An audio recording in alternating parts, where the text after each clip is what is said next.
Welcome to the MoxStars podcast. I am Menace, one of your hosts, and I'm here with Rampage.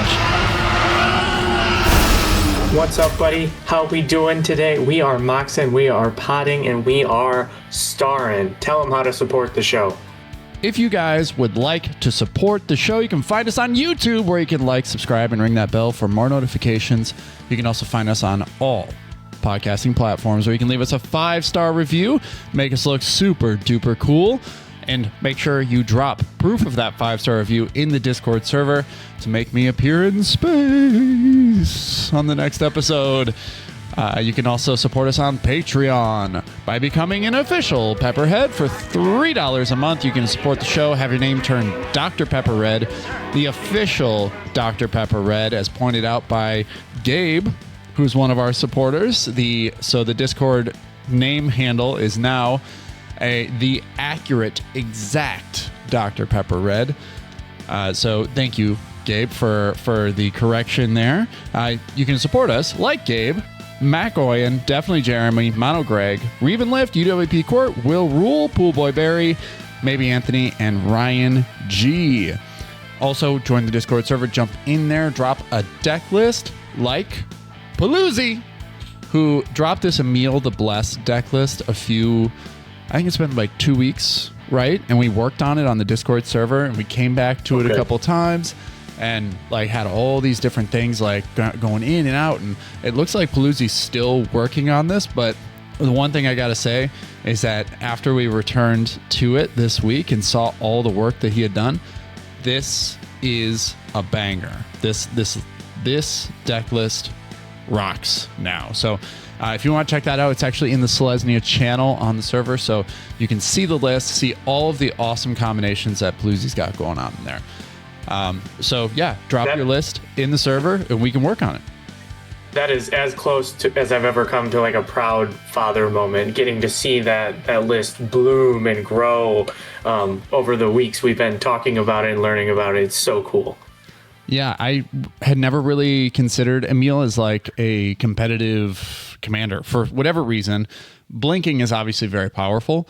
And then when we started looking at it more and more and more, I was like, oh yeah, some of these lines are really good. Some of these lines are pretty well known, like Preston and Felidar Guardian, and Emil just allows that to sort of explode out of nowhere. So a lot of really great lines, Heliod and Walking Ballista, and you get a lot of like magnification to your strategy with like Elish Norn and stuff like that. So pretty cool. And you get the White Plume Adventurer line, which is awesome. So nothing that deck can't do. Yeah, and there's a lot of different directions. So I'm very excited for it. Paloozy, nice work. You're doing great. All right, lots of stuff has happened. First, we recorded this episode last week, and it got wiped. The audio didn't pick up, and for whatever reason, we don't know why, but we've got it back on track now. Did a little some settings adjustments, and yeah, we need to talk about the changes to the Commander format, which Gavin Verhey announced this past week. This is from October 21st, so please bear with us. This is a little while ago. Oh, hopefully your attention hasn't gone away from this yet. There's all these new cards, new shiny cards, new screen caps from Avatar: The Last Airbender, like Firelord Ozai's face, as close to the camera as possible. By the way, just an aside from this conversation, these screen caps for Avatar: The Last Airbender, they're the laziest product I think I've ever seen from Wizards of the Coast. Like the secret layer with from the League of Legends show on Netflix. Oh, Arcane. Yeah. Yeah. The secret layer for that was just screen caps from the show, and everyone was like, what is this? Well, it's Ristic Study, so we don't care. But like this, I would say the Final Fantasy stuff was way better than this.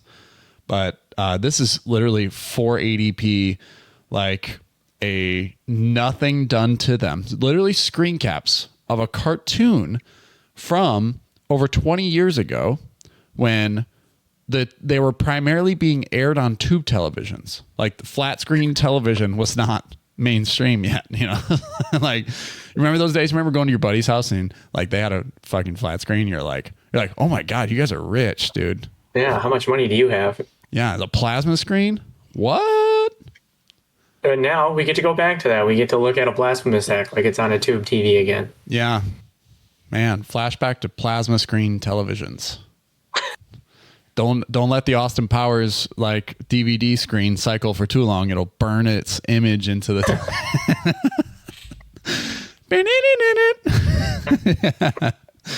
All right. So this commander format panel thing. So there's a lot of updates with this. I think there was a lot of interpretation to be had with the previous bracket system. But, Great. you know, and now they've sort of reestablished some of those expectations. So from the jump, what is your gut feeling on this? Where does you're overwhelmingly positive, negative, step forward, step back? How do you feel overall? it's an adjacent step, or it's like a lateral movement. Like there are some improvements, and the big improvements are the turn expectations for me. Like how do you feel about it? Do you think this is a step forward? I definitely do. I think people looked at the original bracket rules as like a challenge. Like, how can I build within the confines of step 2 and then make the best deck possible? I did that. You know, in that instance, you're not really making it 2, are you? But now with the, you know, at least 8 turns thing and separating the 2 from the pre-con discussion. And I don't know if this was always there, but that thing at the top where there's the number of which bracket it is, they added the little arrows, I think, that says the difference is seen, the difference is stable, the difference is speed. That is so helpful. And I think that's kind of what you could shove in the face of somebody trying to spike a bracket 2 deck. Yeah. Oh, because there are some crazy gaps that you can shoot. Like there are certain 5s like that are technically 2s, right? They don't carry any like monocolor. They don't carry any game changers. They don't carry any of this. They can still compete. And like, then you can also show up to your LGS and pub stomp literally everybody. Now, I've always seen the brackets as a challenge, right? I think that it's challenging for the deck building process where you have to, you know, you have these like restrictions down at the bottom where it's 0 to 3 game changers to be a 3. No mass land denial, no chaining extra turns, and no two card combos before turn 6. So that includes game enders, lockouts, or infinites. Like this is where I think it would be healthy for everybody. Now, I've always talked about having framework available for this game because there are just too many people who are going to try to read between the lines. When the expectation is set that you're playing a 3, now it says on the bracket system, which I do think this is an improvement, that to play for a 3, you are to play at least 6 turns before anyone wins or loses. At the end of the day, whatever your expectation is set for, 3, 4, 5, 2, 1, whatever, it's like the game should end. Like, I think that there's this notion that when you sit down in some casual tables, they're like, well, why are you ending the game? It's because we're 16 turns in. No one's doing anything. We're dirtling because you put stacks out. End the game. Someone put when you're building your decks, put combos in so you can end the game. It's necessary. Trust me. Yeah, this is a positive. Did you convince me that it's positive? I think it's so good. Okay, so you have a 1 through 5. We've always had it, but nobody knew exactly what that meant. Now it's got this line about expectations and player intent. So the game doesn't have to go 6 turns, but you should reasonably expect when you sit down at a 3 pod table that it's going to take 6 turns. You have 6 turns to deploy your strategy. Everyone's biggest complaint is, well, my deck didn't get to do the thing. Well, if you're sitting down with a 3, you have 6 turns to do your thing. And then, hopefully, I guess not all the time, your thing should be winning the game. Ideally, I've amassed a big board, a lot of creatures, a lot of drama. I'm going to draw my deck, whatever. You should be able to do that reasonably in 6 turns. Goldfish it out a couple times. Sometimes you're gonna draw the nuts, and you're going to be able to do that on turn 4, and that's okay because this is about expectations and intent. So if somebody ends the game on turn 4 in your bracket 3 pod, that's okay. That's going to happen sometimes. They just had it. They don't have to go 6 turns, but now it's about expectations and intent. Now, when you sit down and you shuffle up and you do it again, and that player turn 4s again, then they're playing a deck that's out of the range. Maybe they're not following this as closely, but there wasn't another bracket 4 pod open, so that's what they sat down with you. Yeah. So being aware of that also is like, you are committing to a social contract. Like when you sit down, I think that's always been known, like about Commander, but a lot of the time it takes a lot of social intelligence and emotional intelligence to like see where everyone's at. Like if you're playing in bracket 2, your win conditions are to be incremental, telegraphed on the board, and disruptible. And the gameplay is to be low pressure, proactive, and considerate, letting each deck showcase its plan. That sounds like a nightmare. Jeez, never find me in 2. I think a big difference they outline here is 1 to 5. When we're playing bracket 1s, we're bullshitting in between turns. Turns take forever. We're drinking beers. We're just playing cards. The cards in my hand do stuff. I'm gonna cast those and do stuff. When we get to 5, it's a little bit more serious. It's a little bit more technical. You can still have fun. You can still bullshit during a 5, but the emphasis on passing priority increases, and the speed in which you take game actions and politic are of much greater concern than they would be at the lower tiers. So adding any detail to that, I think, is valuable. I think it's helped because not everyone is as emotionally or socially aware as they need to be, as you would like them to be. Right. Yeah. Yeah. This is the future moving forward, and there are still like improvements to be made. It's like this. It's not perfect, and that's always kind of how they've approached it. Is just saying like it's never going to be a perfect system because there are going to be a lot of people who take advantage of the wording on certain things. They read between the lines and they establish their expectation versus what the intention of the bracket system is for. So it is continuing updating thing. So don't be surprised if you see this change in 6 months or a year. Like, yeah, the Commander format panel meets, I think, every quarter, but they didn't meet for an entire year. So this is everything that they found over the course of that year. Now there's a little bit more to be talked about with this meeting, right? Where the Commander format panel came in. Look how happy they are, right? Oh, everyone's smiling in this photo. Oh, buddy pal, arms around each other. So cool. Gavin's got that like shocked look at all my friends face on this, like, he's like, oh my God, there's a dragon in the background. It's so cool. These guys are so close and fun, and they seem like that probably has a lot of benefit, right? If they're all friends getting together to talk about the format, agreeing on stuff, there's value there, right? Yeah, I'm sure they all agree when it comes down to what to ban and how the format should be put together. So, they did a few things for the game changers, like we talked about Core 2 no longer being tied to precons. Obviously, there's a lot of difference between the Modern Horizons 3 precon and something from... Sure, the starter Commander precons, yep. Zendikar Rising. Yeah. Oh, yeah, even time. Yeah. So, and then they also removed the tutor restrictions. So, like, tutoring, they believe that the best tutors are already restricted or are already game changers, which I don't tend to agree with. I think that Finale of Devastation and things like of that nature should be on the game changers list if we're talking about tutors being Eldritch Evolution should absolutely be a game changer. So they think that the best tutors are out there. So I like that the restriction is taken away. So it doesn't like have this, like, it was a very gray area for tutors where it's just like, what does a few tutors mean?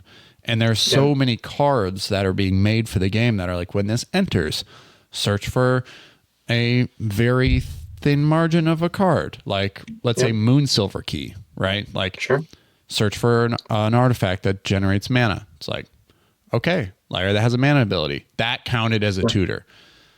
So it became, I think there was a lot of gray area with tutors in general. Fetch lands or your Kodama's Reach, is that a tutor? You're searching for lands. Buried Alive, that puts a card into your grave. Is that a tutor? Absolutely. If I have a card that puts a card from my deck third from the top, is that in the tutor category? So there's a whole bunch of ambiguity. Does that mean my partner cards partner with, so when they enter the battlefield you can go search for them? Is that two tutors? Do they see each other? I have no idea. It just adds a lot of ambiguity that I didn't think was necessary. Yeah, like it's gone. We don't have to worry about it anymore. So removing tutor restrictions, it's amazing. Now the game changers list philosophy, there are a few things coming off of the game changer list, which is great. There's high mana value cards that when you play them, you deserve to win the game. If you resolve them, this encourages a more interactive game. You should be playing counterspells if you're in blue. You should be playing removal if you're in any other color, right? So Expropriate's coming off the list. Jin Gitaxias Core Auger's coming off the list because you should be able to shoot it. You should just be able to shoot it. It has no ward. It doesn't have hexproof. Sway of the Stars, which is 10 mana to reset the game. Like, please go ahead and play it. If anything, it just pisses me off. And then Vorinclex Voice of Hunger, which I didn't think needed to be on the game changers list at all in the first place. This is like a crybaby card. Like, oh, my mana doesn't untap. It's like, shoot it. It dies to Doomblade, baby. Kill it. And then legends that are strongest in the command zone and no longer considered game changers: Kinnan, Urza, Winota, Yuriko. This is great. These were, there's maybe one I think that maybe Kinnan could stay because of how effective it is at, how much mana it represents when it comes down on the board. If you're building a 3, I'm sure you have plenty of rocks and dorks in your deck so you can get to where you need to go. And Kinnan coming down just like doubles your mana. That can be valuable. But I do like that they're coming off the game changers list for the moment, all of these, because they're not necessary. I agree. Kinnan's kind of the weird one because you actively want Kinnan in your 99 most of the time. Mm-hmm. Like you said, if you're running rocks and dorks, sure, it's a shoo-in. Winota, Yuriko, Urza in your 99, I don't know if they're doing as much. Your whole deck isn't focused around them at that point. So yeah, they don't need to be a game changer. They require full build arounds. Like, where Kinnan's just like, I'd magnify mana, and then you can pump that mana into me. And when you pump it into me, I shoot things out onto the board. That got not what I was going for. Yeah. But I did it. And then they're taking Food Chain and Deflecting Swat off of the game changers list. These are probably the two most controversial for me. And Deflecting Swat being let's talk about Deflecting Swat first. All these deflect spells. One, this is the best one, right? Because a lot of spells that do this say change the target of a spell that has a single target, right? And so Deflecting Swat misses things like or where that spell would miss something like Mindbreak Trap. But Deflecting Swat can change the target of any number of things. So Sublime Epiphany. I can't remember if that's like the one where you have all the different modes, stuff like that. Yeah, like Deflecting Swat can change all those targets. And so it's incredibly powerful. Not only that, but it's a counterspell. Like as long as you have your commander, it is a counterspell. So someone goes to like, you go to play you go to play the combo piece that works with your commander. And then someone's like, oh man, that means the game ends. I'm going to counter that. And you go, no, Deflecting Swat. I'll change your counter to the Deflecting Swat and my thing will resolve. The game will end. So I do believe Deflecting Swat is of that power level. If anything, personally, I believe that Deflecting Swat is more powerful and more flexible than something like Fierce Guardianship, which is still a game changer. So what are your thoughts on Deflecting Swat? Well, I mean, why not make it? It questions the point of the game changer list. For the reasons you listed, should be on there. It's pretty good. It does all the stuff, and usually for free. It's versatile. It does everything. Whereas you could make the same argument for things that are on the game changer list. Like, well, why don't we pull Mana Vault off? What if I'm trying to do a fair Mana Vault thing? Why don't we pull crop rotation off? What if I'm using it for color fixing? You're not. You're using Deflecting Swat to protect wins and try to win the game with your free counter spell. So well, I have a fair Force of Will deck. So I have a fair Psych Rift. All these blue cards that just I get benefits from putting cards back into your. No, you don't. You're trying to do powerful stuff, and that's what I'm trying to do with Deflecting Swat. And I think more so, we're trying to do that with the other card that got pulled off, the Food Chain. Yeah. So Food Chain also is in this same category. Like it says right here, Food Chain is an incredibly powerful combo card. However, because it is a combo card, it doesn't risk causing trouble in the lower brackets anywhere. Adding it was sensible because of its pedigree. But as the community noted, the brackets already do a good job of restricting combos. No, they don't. Today we're taking it off the list. This is a mistake. This is like one of those things that they will go back and they'll be like, yeah, of course. What does an unfocused Food Chain look like, right? Like you play Food Chain. I'm sorry, Squee, Eternal Scourge, Miss Hollow Griffin is going in that deck. Like this puts Food Chain back into threes, right? Because you can end the game, which is awesome, but not until turn 6. Okay, I will holster my Food Chain. I will continue to pop off and then win the game. Like Food Chain it wins games. It's literally the catchphrase of one of the podcasts that is it's play to wins, one of Play to Win's catchphrases. So I see it being a huge mistake for those lower brackets where like even Food Chain. So it says in the bracket list that, no infinites, no anything like that. Well, yes, putting those two together does generate an infinite. Bracket 3 is, I think, where this is going to suffer the most by having Food Chain put back into it. It should remain a bracket 4 and higher type card. Those are my 2 cents on that. Yeah, that's a whole nickel, almost a quarter. Woo. I don't know. It's as powerful, if not more powerful, than some of the cards that are already on the game changer list. So keep them there. That's where they belong. Yep. Just there's nothing saying like the reason for it is like they say that the brackets maintain peace at the lower end where the no combos are allowed or whatever. But then they're also concerned with the number of game changers being. I think if that's sort of your argument as well, you could then continue to improve the wording on the brackets and do away with game changers entirely. Like if you're trying to establish the expectations for each individual bracket, so then certain cards would just disqualify themselves. And this is that argument.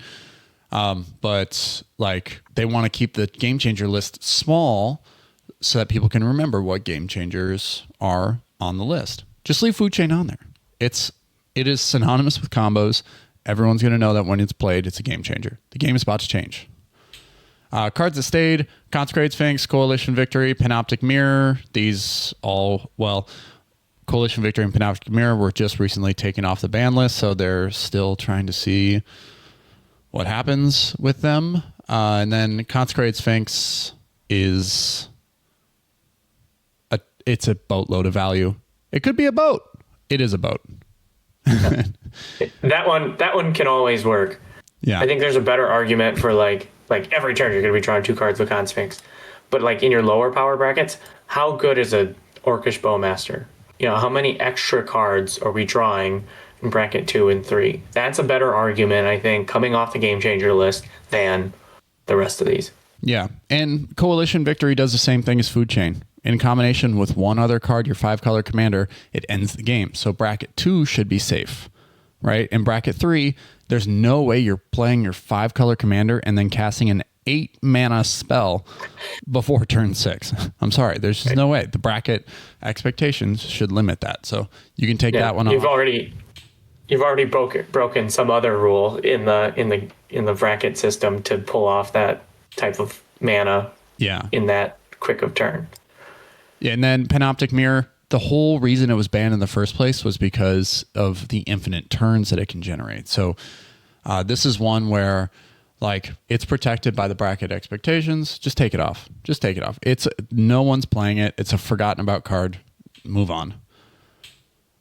Let's see. Yeah, so Game Changer list is looking much smaller. There is one card that is looked at more heavily than the rest that is still remaining on the Game Changer list that Wizards of the Coast is considering banning, and that's Rhystic Study. I'm not necessarily...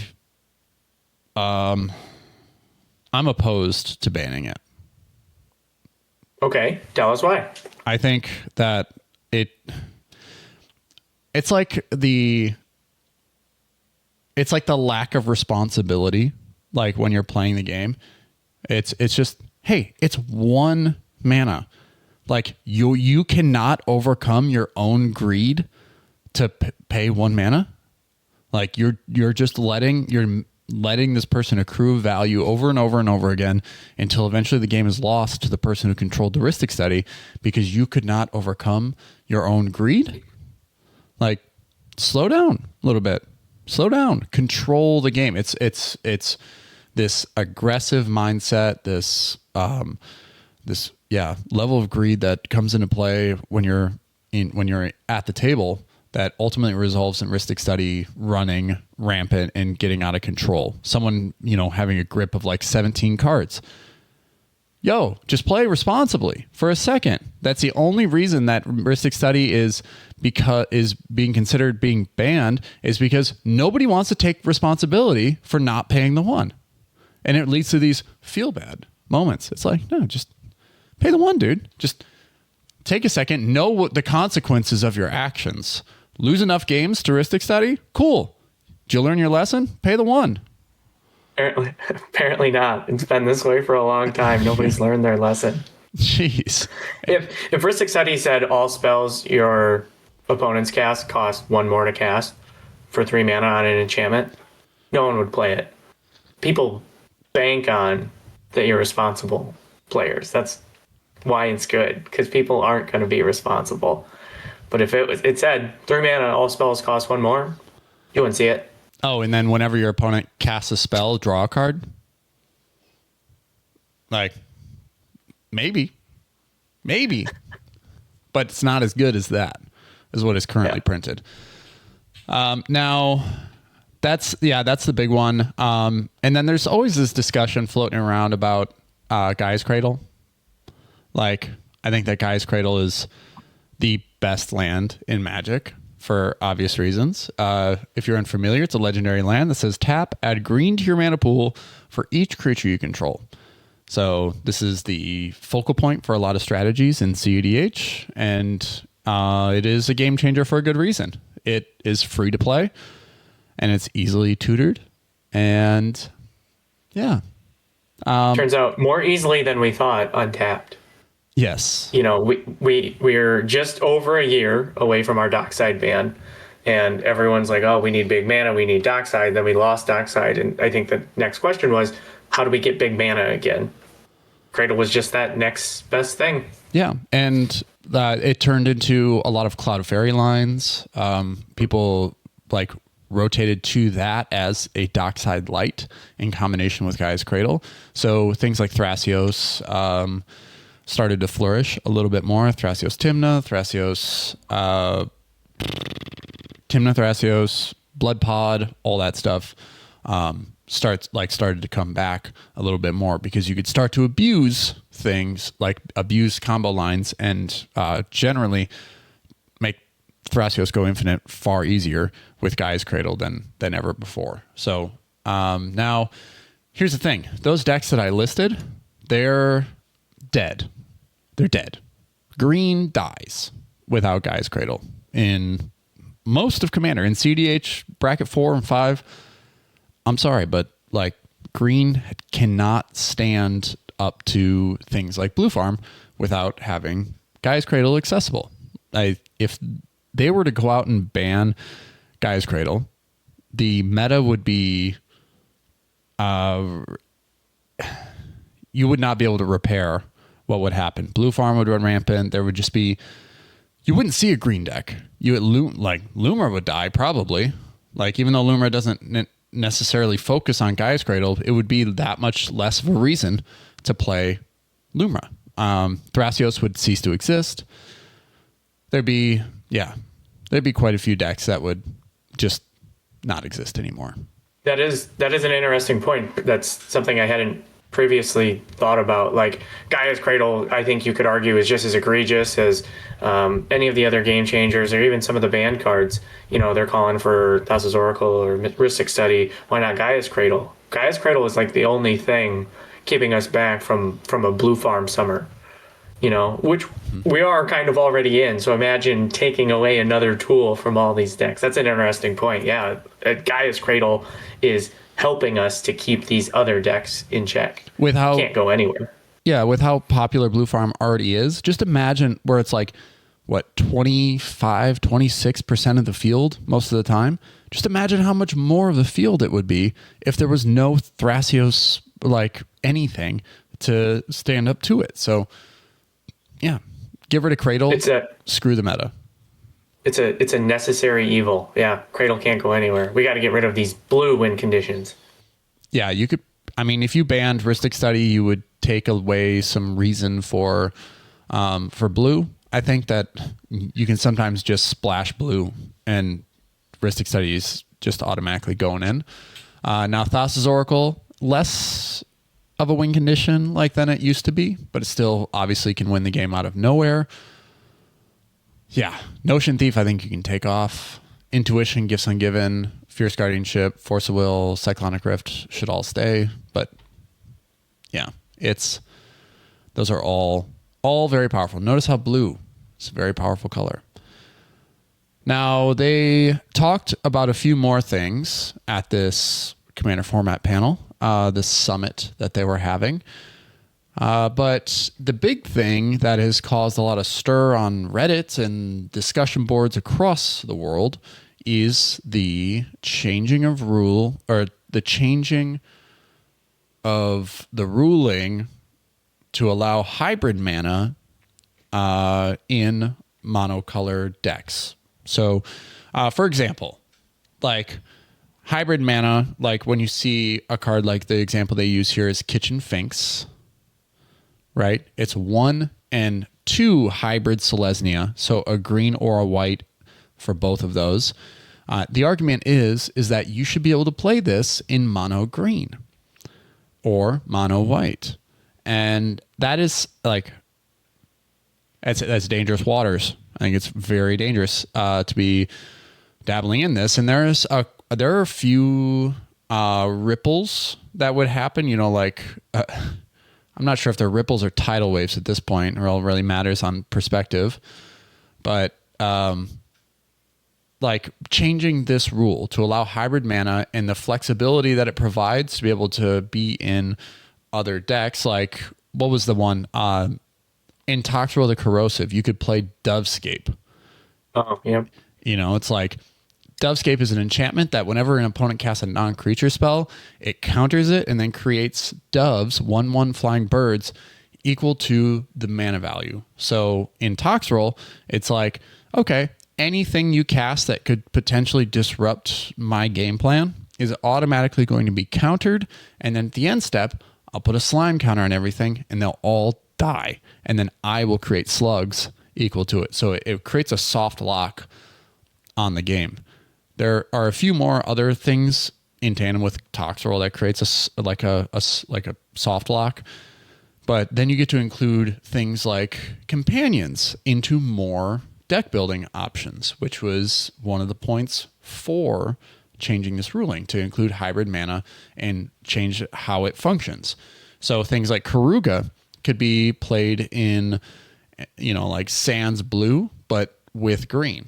So you can play big body creatures, and the companion like deck building restriction becomes a little bit more accessible for certain decks. Man, the foundation of Commander and everything that it was built on was color identity, right? Like that you could build a deck. That was part of the challenge and part of the restriction. Like the reason that these cards aren't able to be played in the way that they're proposing is because they fall out of the color identity for the Commander. You're walking a dangerous line where now it's like, like in Hepatra, for the longest time I wanted to play Everlasting Torment. If you're unfamiliar with that card, it's an enchantment that is a hybrid Rakdos that gives all of your creatures Wither. And I thought, man, that'd be so good to be able to have Wither in Hepatra. Now, that just isn't how it's played. It's also a red card. It's a black card. It's also a red card. For the longest time, even there was always this question of like playing Blind Obedience, where in the reminder text there was the hybrid mana where people would always ask, "Hey, you can't play that. That's has black in it." It's like, no, it's in the reminder text. Loophole, right? Because it had extort. I don't want to see this rule change. Yeah, I'm kind of in the same boat. I think the companion growing that building restriction is kind of cool. I think there's room for innovation. And I'm not so much worried about the abuse of this. I think there are ways you can abuse it, right? You can now put your Vexing Shusher in your mono red deck. Yeah, that's kind of cool. It's more that it just seems out of place for me.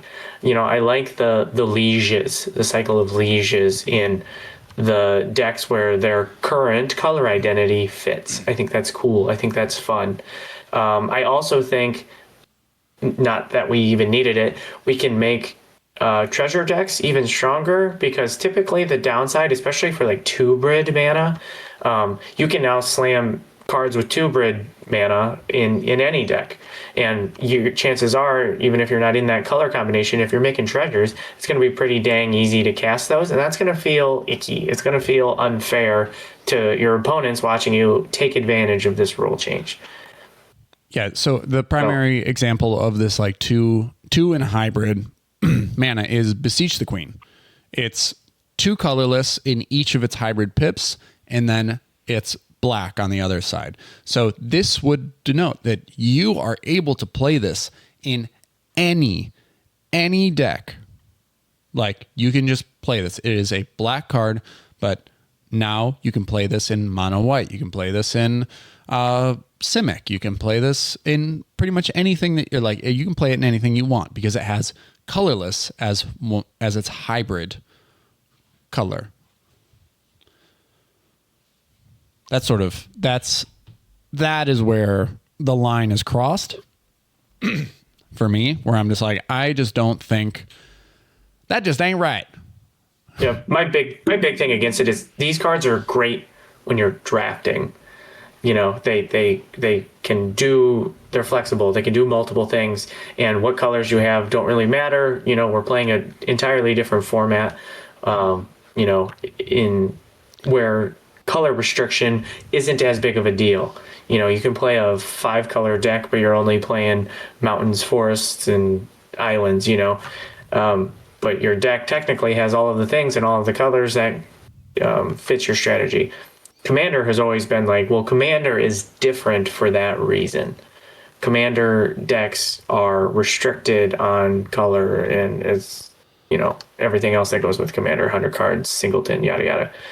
It just takes away some of the uniqueness, something I felt was always special with Commander, and for that I don't like it. I assume, should this rule take effect, no one's really going to care. You're going to see a few instances of it in your game. You might have a hybrid card come up once a month, and you'll feel a little uneasy at that point. Icky. But who cares? I mean, it'll probably be fine. There's probably not a huge issue with it. But when my opponent is playing a mono red haste deck and I see Agnes, the Dragon's Lash, come out, perfectly legal, perfectly okay to do, doesn't feel good. Yeah, so all those new Capenna cards too. Yeah, it's like Ginny Fey is a mono green. Mono green? Yeah, is mono green. Evelyn is mono black. And they're just like, it's so strange and it's so odd. The point that you made, which these are explicitly designed for limited play. And that is where this format differs. This is not limited play. This is not draft. This isn't constructed. This isn't like anything like that. This is a unique format where color identity is critical and foundational to the format. And that is where I think you sort of kick one of the legs of the chair out from the format, where you just go, well, what are we doing? I can build any deck I want. I can have any commander. I can have any color. Like, this is where Rule 0, I think, can shore up a lot of this argument, where you just go, hey guys, I'm playing this because I think it works really well. I'm playing Everlasting Torment and Hepatra because I think that it would make my creatures work better than they did before. And then the table goes, yeah, sure, whatever. There's a decent chance we just don't see that. But now you're legally allowing in cEDH, you're allowing VV to have access to Manamorphose. Like you're allowing like non-creature spell slinging decks access to Manamorphose that I'm sorry, the card is just busted and broken in modern. It's like I just think it's a mistake. And so all of these cards from Spider-Man, become legal in certain like builds and stuff like that too. So I think they're talking about it as a way to open up the design space and the design philosophy, where you can now have so much more room to wiggle with. And I'll say that, and I'll stand by this for all of time moving forward. The golden era of Commander has passed. The era was when all cards were being designed for limited, and everything that you were putting in your Commander decks were designed in that way. So like when something said each opponent, or your opponent loses this much, it's like, yeah, then it branched off and it hit all three opponents incidentally. That was like when design space that's how Commander sort of got created. It's like, oh wow, there's all these like unique little gaps and wording things that we can creatively build around legendary creatures. Now that Wizards of the Coast has firmly grasped the jellyfish net of Commander, you say, it's like they're now warping it to something that benefits them more than it benefits the player. Like this will clearly be some sort of like marketing, something to increase profit shares eventually. Call me a conspiracy theorist. Yeah. I think, we're talking a lot about this. If it happens, like I said, you'll probably never see it. Or we just, shaking our fists at the sky right now, maybe a little. There's not even 400 cards that like fit exactly what we're talking about here that can go into those decks. But if you're playing a 3-color Changeling deck and I see a Reaper King, I'm going to scream. Oh my God. Yeah. And you got Reaper King, you've got Ulalek that can now be in any deck. So it's not necessarily that these cards are pervasive and won't become invasive to like decks they shouldn't be in, because a lot of like it doesn't make sense to have Ulalek in it. The one thing that does become problematic is Beseech the Queen, because it's a tutor, just a pretty unconditional tutor for 6 colorless or 3 black. And like you said, with treasures, it's so easy to generate like 3 black, even if you're not in those colors. You can build the deck. You can play Urborg. Oh my God, dude. Have you been seeing it this week? This is like, it's honestly been killing me. It's this discussion happening on social media right now where apparently all the content creators in the world have had to remind all Commander players that you can play, Urborg Yavimaya? Yes, Urborg and Yavimaya in any deck. It's like, and it's cranked. Yeah, hey, if you didn't know, you can play Urborg in your mono red deck, and here's why. Every content creator has made that stupid TikTok or stupid Instagram post. It's like, yo, how far have we fallen? Did you see, the meme format where there's the guy talking to the gal in the office and he says something and she's like swooning, and then the next panel is the guy who's a little heavier set and nerdy looking says the same exact thing and she goes, HR? Yeah. Are you familiar with that meme format? Yep. It was, the top panel was Farseek being a mono green card that says forest, or not forest, it says plains, mountain, island, swamp. Yeah. And she's just swooning over that. Farseek's totally okay. But now we're talking about fetch lands in any deck, off-color fetches. And she's like, HR? I think that's the exact same argument. Yeah. It's the fetch lands are what's like causing the ruckus, I feel. But there's so many other cards that do the same thing. It's silly. It blows my mind that no, that's one of the first things I learned when I got into Commanders. We just stopped teaching that, as players being like, oh, he's got Urborg. Oh yeah. Hey, did you know that you can play Urborg in any deck? That's literally a side comment as soon as someone plays an Urborg, pretty much for anyone who's new. But yeah, ultimately that comes into play when you're talking about Beseech the Queen, because now in any deck, since you can't play Urborg, it's like, oh yeah, black becomes far more achievable. Let's see, but maybe Urborg sees less play, because then it means that since Beseech the Queen is in any deck and it makes all land swamps, that it would benefit your opponents. Who knows? Ooh. As I said before, as you go down, it says commanding into 2026. And then it goes on to list all of the people who are involved with the Commander format panel. The one thing that I do want to say is with how buddy pal and friendly they are with one another, this is a pod of people who are projecting their preferences onto the world. Now, they've given us the way out, with Rule 0, to say, I want to play the game and our pod wants to play the game this way. We don't want to play with the brackets. We just want to play like we normally do. All that, right?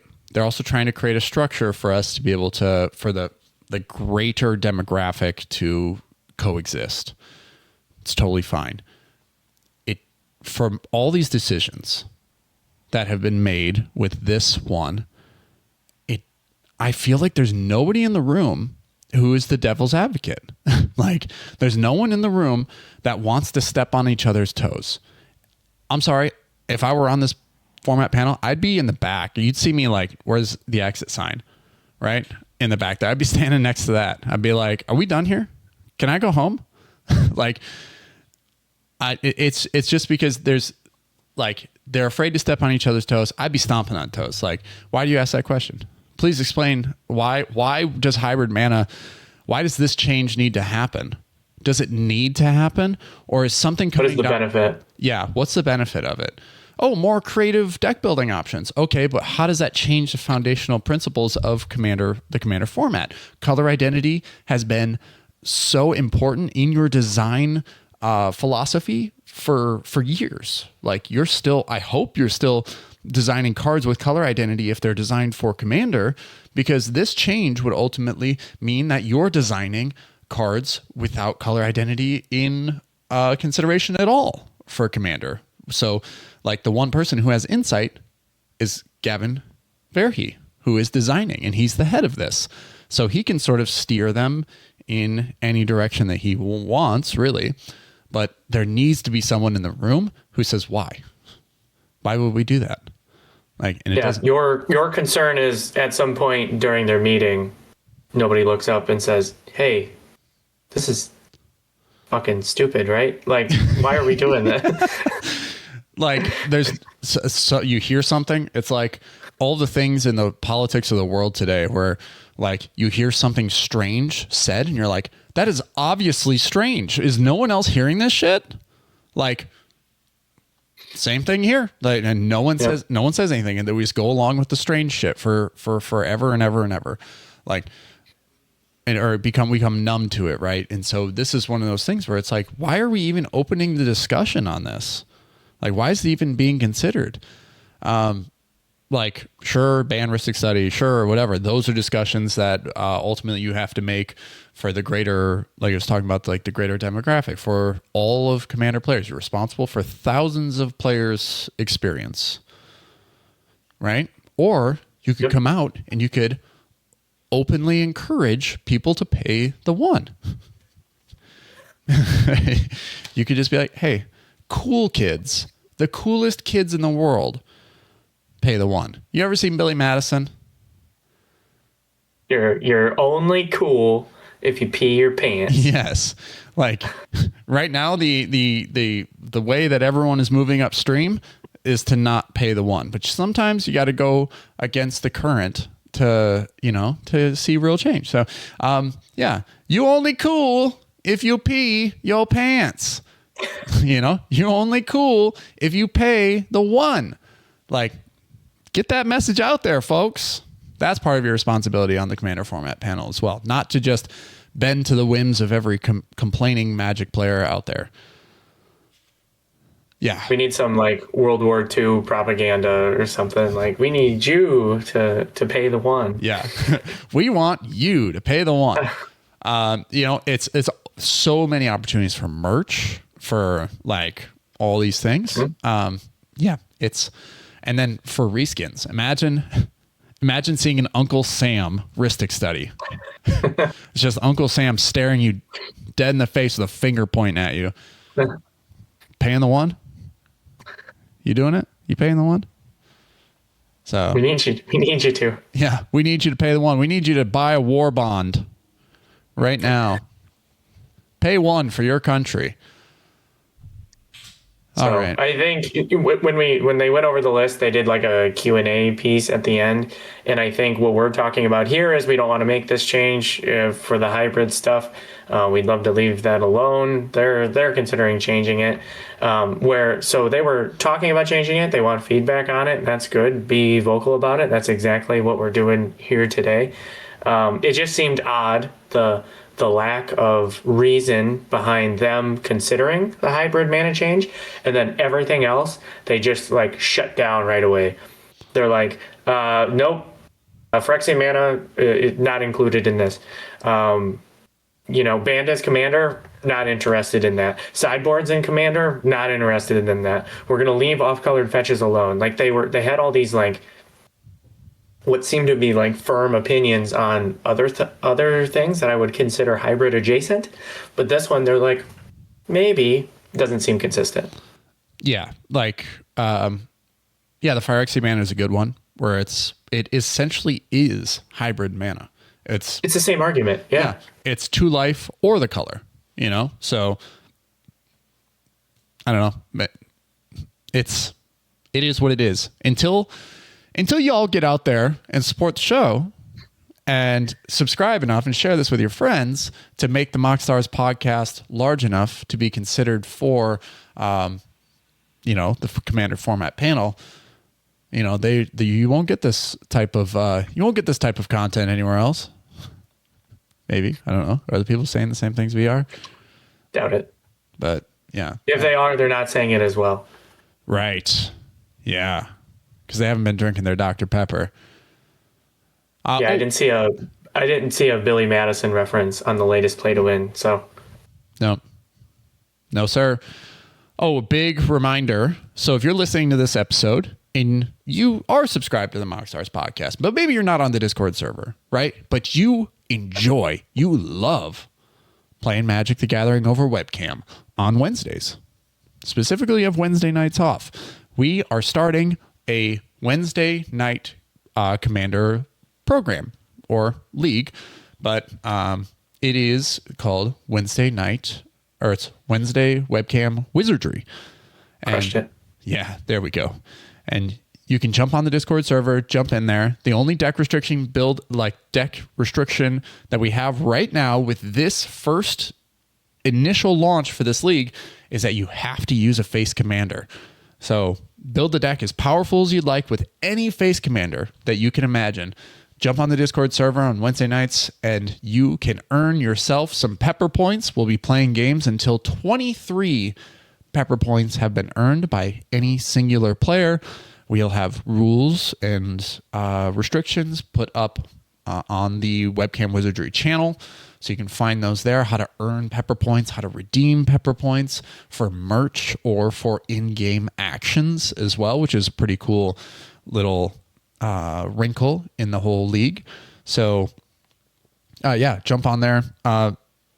Rampage, did I forget anything about the league? Yeah, other than it's never too late to join. So we have a few people that are still coming to us with questions. The league's going to start. We're going to get rolling. If you join in week 3 or week 4, doesn't matter. You can still jump in, smash games, earn points, earn rewards. Yep, earn some pepper points. Join the community. There's not an uncool person in this Discord I've met so far. We're just chilling, playing cards. We like powerful Magic. We don't play bracket 2 stuff. So if you like playing good cards and interacting with your opponents, this is the place. Yeah. But if you are unchill and you prove to be unchill, I will ban you and eject you into space. You hear me? Looking at you. All right. If you'd like to support the show, I don't think we missed anything today. Was there anything else we want to talk about? No, it's so fortunate we got to do this podcast twice. We got all of the parts we missed the first time ironed out perfectly. But I feel like I had so much passion and fire in that first episode, man. Like, I thought my points were so concise. It was the perfect episode. And now, it's like Tenacious D's song, Tribute. Sure. That podcast didn't sound anything like this podcast. Correct. But if you'd like to support the show, you can find us on YouTube, where you can like, subscribe, and ring that bell for more notifications. Remember, we are the MoxStars podcast, the #1 podcast for Bird decks, Emil the Blessed decks, and Dr. Pepper. You can also find us on all podcasting platforms, where you can leave us a 5-star review to make us look super duper cool. You can also support us on Patreon by becoming an official Pepperhead for $3 a month. Support the show. Have your name turned Dr. Pepperhead on the Discord server. Like Gabe, Mac Oyen, definitely Jeremy, Mono Greg, Reven Lift, UWP Quirt, Will Rule, Poolboy Barry, maybe Anthony, and Ryan G. Also, join the Discord server.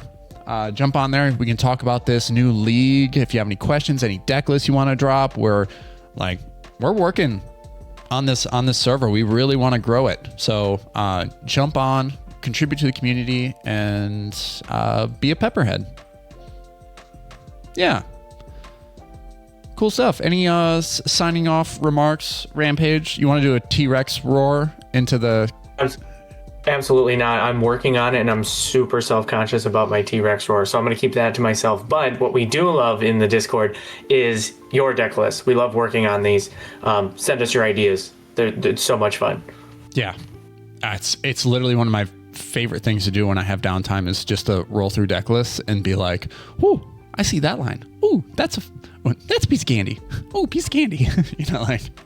That's the kind of fun that deck building brings for us. So, all right. This has been the MoxStars podcast. Thank you so much for joining us. If you stuck throughout this far in the episode, you're doing the best thing you can for the channel. So we appreciate it. We'll catch you next week. Peace. Love you. Bye.